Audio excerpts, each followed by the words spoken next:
Hello, students. I welcome you all to another session of virtual class. I am Mashnil Swami and I am your English professor.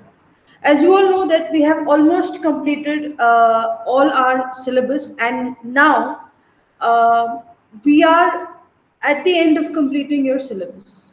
So we are going to first revise all the chapters that we have done at the beginning of the session, so that it will be easy for you to remember the topics, the themes and what we studied in our videos, in the previous videos. So now we are going to start a series of revision lectures for you, my dear children. Now, keeping in mind the very crucial year that you are in, due to this pandemic, we couldn't still resume the classes, but it is very important that we give you everything that you require for your board exams. So, keeping in mind your coming board exams, we have completed with each and every topic with utmost detailing.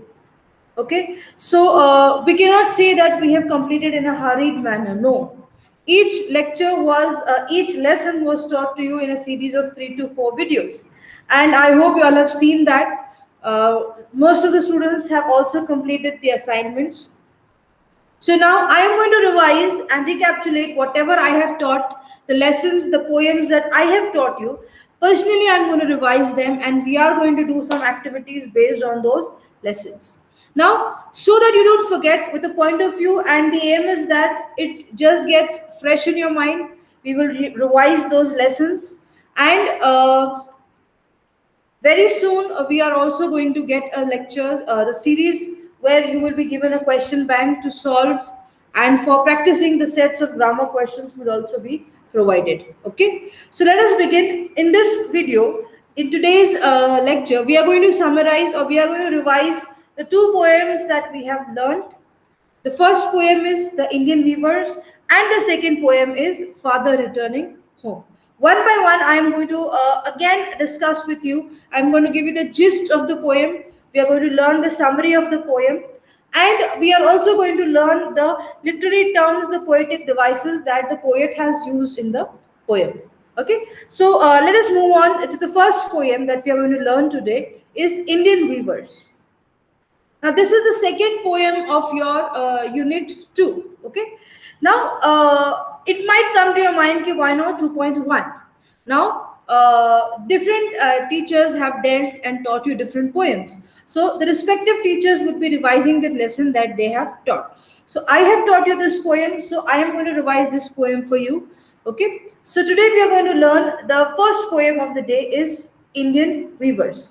Now, this poem is written by Sarojini Naidu, very beautifully written, very beautifully jotted down, and she was an Indian independent activist. She was a poet and a politician. She was drawn towards the Indian National Congress movement, and she has played a very important role in liberating India from the colonial rule of the Britishers. She became a follower of Mahatma Gandhi and also Swaraj.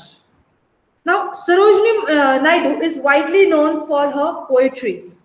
Okay. Now, she is well known for writing poetries for both, for children as well for the elders. Now, the theme of her poems were majorly patriotism, then romance and tragedy. She used to write on these three themes. Sarojini Naidu started writing from the age when she was 12 years old. Okay, and her mother used to write poetries in Bengali. Now, her play Mahir Munir, written in Persian, impressed the then Nawab of Hyderabad. Her first collection of poems, named as The Golden Threshold, was published. Now, this was the introduction of the poetess. Now, in this poem, in this current poem, the poetess is talking about the three stages of life. Okay, the poetess has very well and very beautifully drawn out before our eyes. The man is very proud of his life. Man thinks that he's everything, but Anything that has come to life has an end. It has to end. Anything that has started is going to end. Similarly, it is with the human life, the life that the man is so proud about.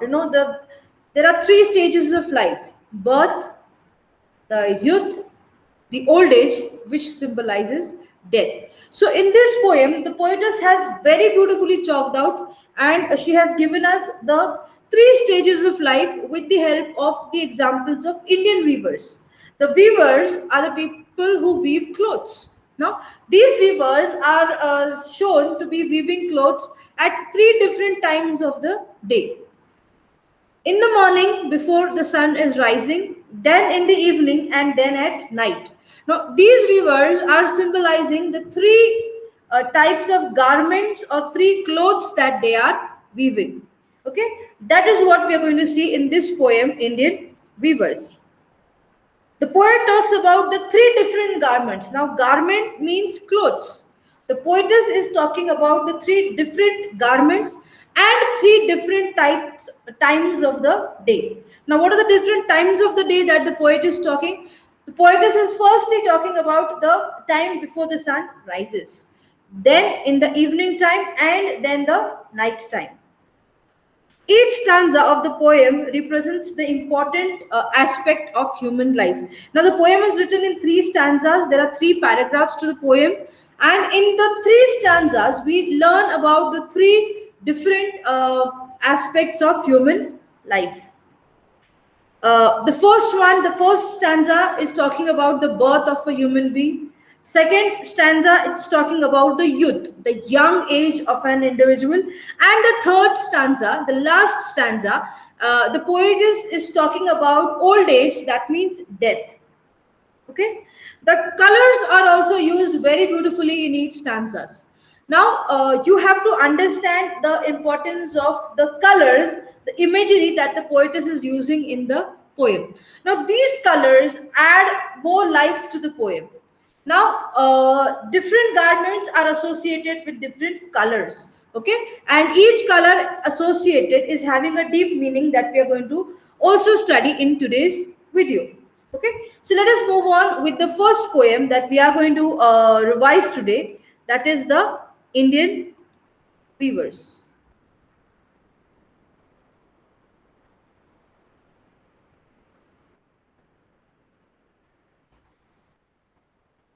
Now, very beautifully written by Sarojini Naidu. Let us see what is mentioned in the poem. Now, we've already learned the introduction of the poetess. Now, we are going to learn about the three stages of life that, as you can see in this beautiful image, my dear children, human life is summed up, or the human life is summarized in these, you know, these these three images. Now, let us start. Let us start learning more about the poem written by Sarojini Naidu. Indian Weavers.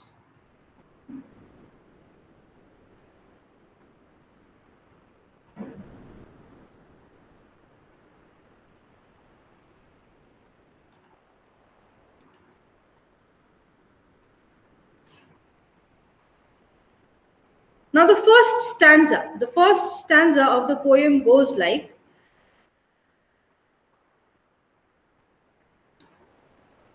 weavers weaving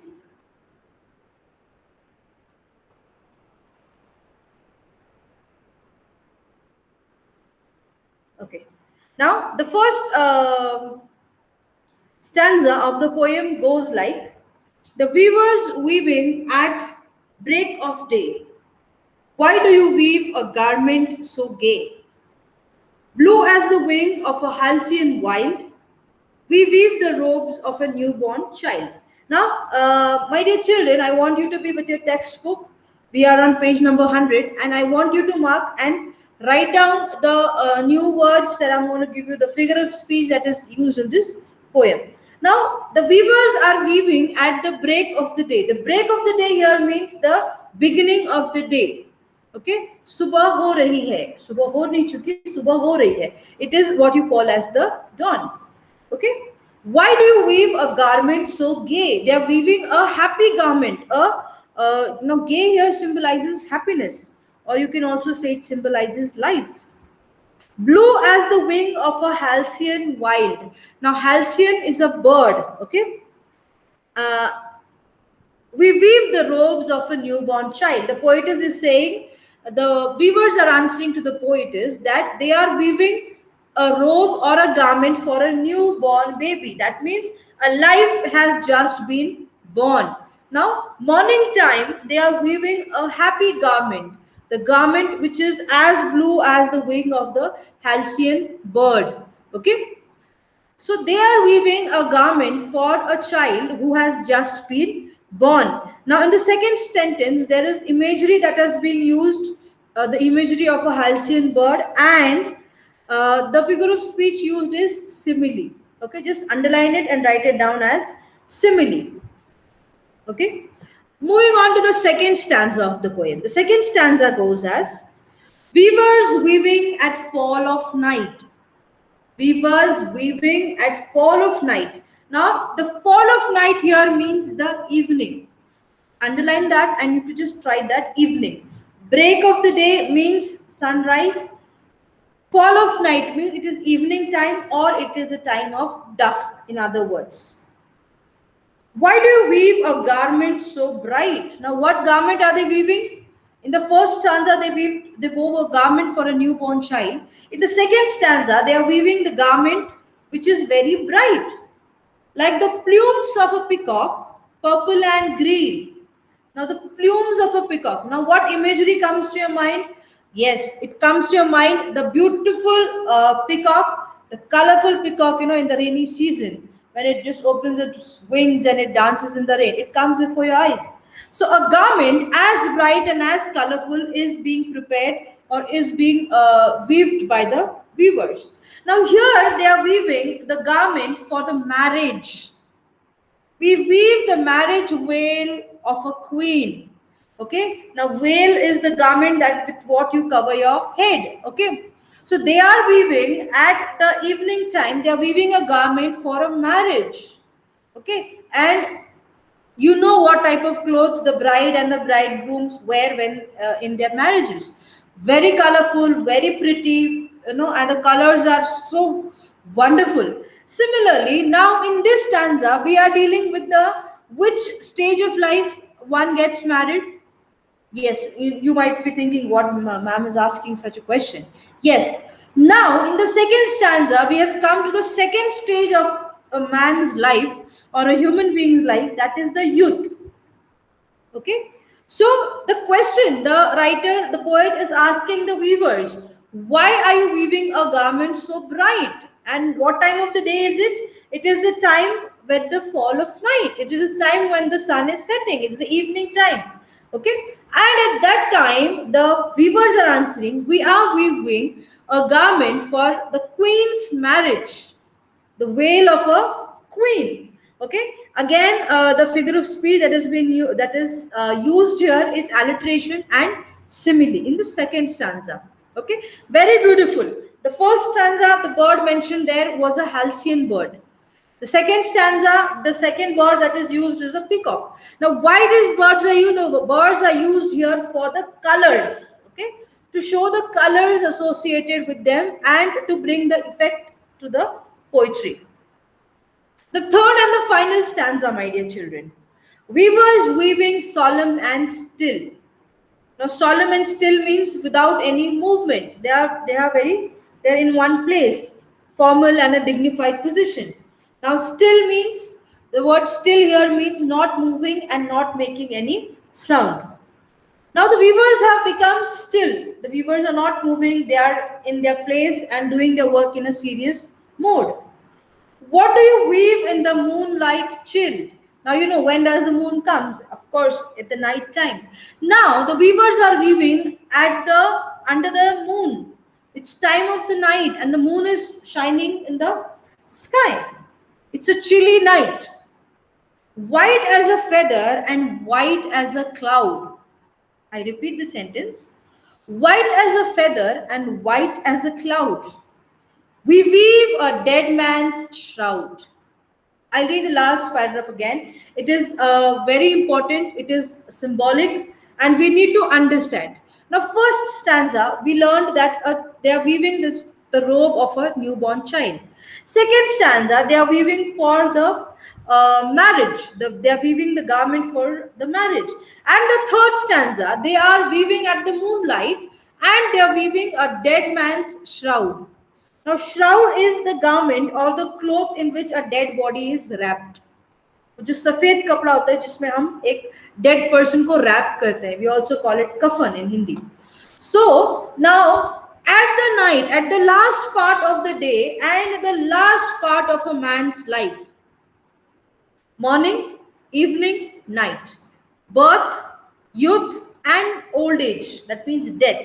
These are the three parts how the poem is divided in. In the end, the weavers are weaving for a dead man's shroud, and that is why they are so solemn and they are so still. Okay. So, and what color is associated with a dead man? Yes, the dead body is always covered in a white cloth. White is the symbol of purity. Okay, white symbolizes purity. So here, the poetess has very beautifully and very effectively brought out the emotions, and she has chalked out the three stages of man's life before our eyes. The main theme of writing, the main motive of writing the poem was that the important stages of man's life with the help of, with the example of the weavers. Okay. So, a very beautiful poem written in the three paragraphs by Sarojini Naidu. Okay. The various figures of speeches are used here, such as imagery, simile, alliteration, personification.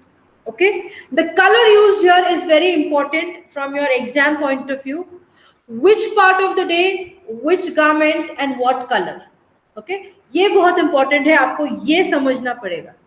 Morning time or before the sun is rising, they are weaving a happy garment, a gay garment, okay, a cheerful garment. And for whom? For a newborn child.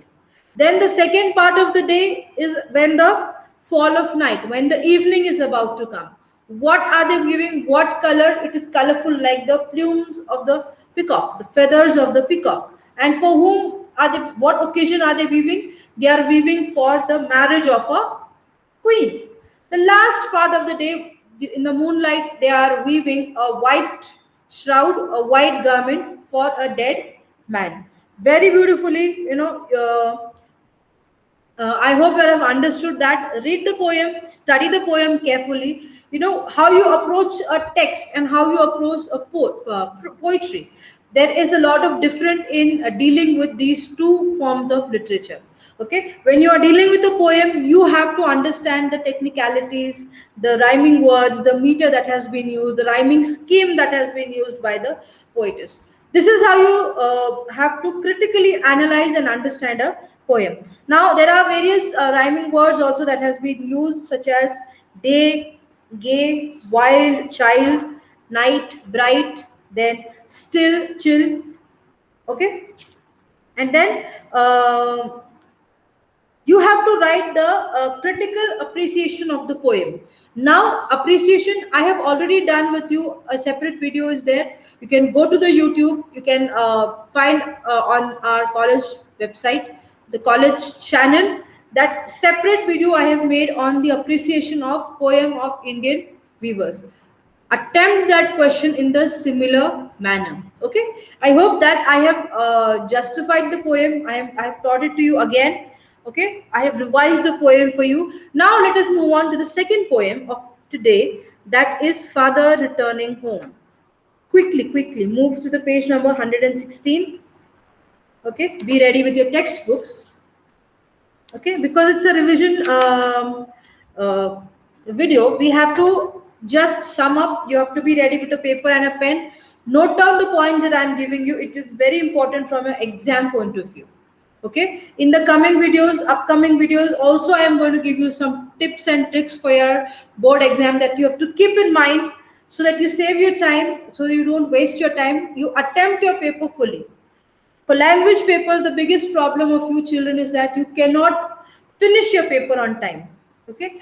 After paper, you say the paper was lengthy. The paper was not lengthy. The paper is not at all lengthy. You fall short of timing. Okay. आपको ये समझ में नहीं आता कि कौन से question को कितना टाइम एलोकेट करना चाहिए, and that is what we are going to practise, that is what we are going to help you out in the upcoming videos. So the next poem of today that we are going to revise is Father Returning Home, a very beautiful poem taught by the poet Dilip Chitre. Now he is a bilingual poet. Bilingual मतलब जो दो languages में प्रभुत्व रखते हैं, प्रभावशाली हैं, and who can write in two language in a very dominant way. Okay, he is an influential bilingual poet. Influential का मतलब होता है he has very good command on both languages. Okay, he can write in English as well as in Marathi, and that too effectively. Okay, he is not only a poet, but he is also into painting and filmmaking. Now in this poem, Father Returning Home, Dilip Chitre has chalked out or given us a message of the loneliness of old people in our families. We all have old people, senior citizens in our family, and what is going on in their minds, what life they are leading in most of the houses. It is sad to tell you that, my dear children, that most of the old people are today living in old age homes. वृद्धाश्रम में आज बहुत से old people पाए जाते हैं, या they are seen roaming on the platforms of the railway station, bus stands. They do have homes. Not all people that you see on the roads are homeless, but their young generation, their children, feel them that they are unwanted, and they take them and they just throw them out like garbage or any unwanted thing in the house. They forget that today the world that they are living, the world that they are seeing, is because of those lovely parents. So a very deep message lying in the poem, where he is expressing his own feelings and emotions about his father. Okay. Now, this loneliness of that old man, of the poet's father, is beautifully brought up before you and me, that we are going to study in this poem.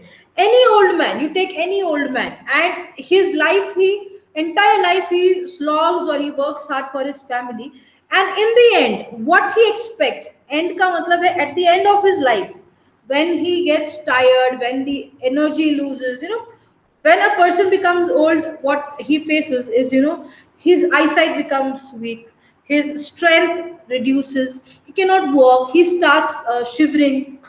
ये सब होता है जब हमारे घर में जो बुजुर्ग होते हैं. This is all is associated with old age.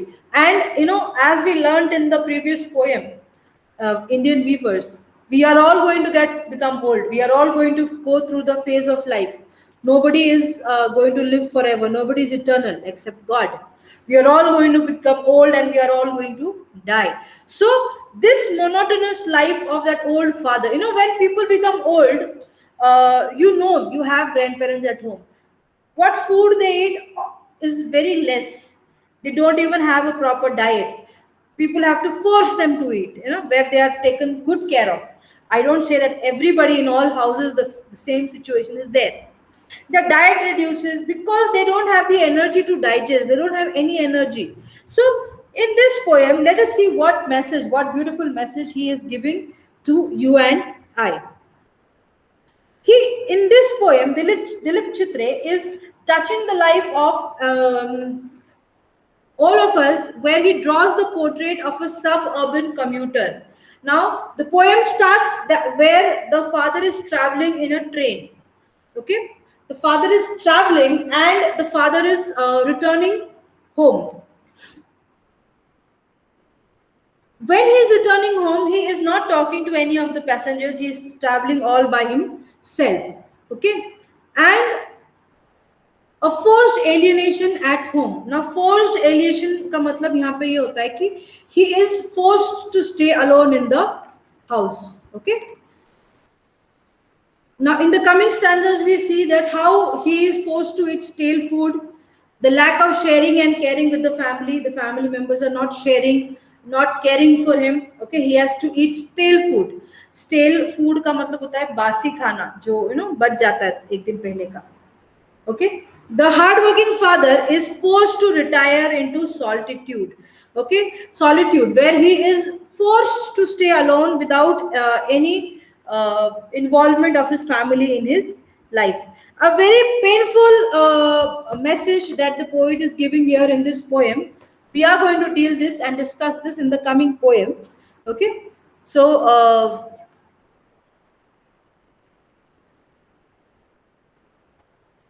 thank you very much. God bless you.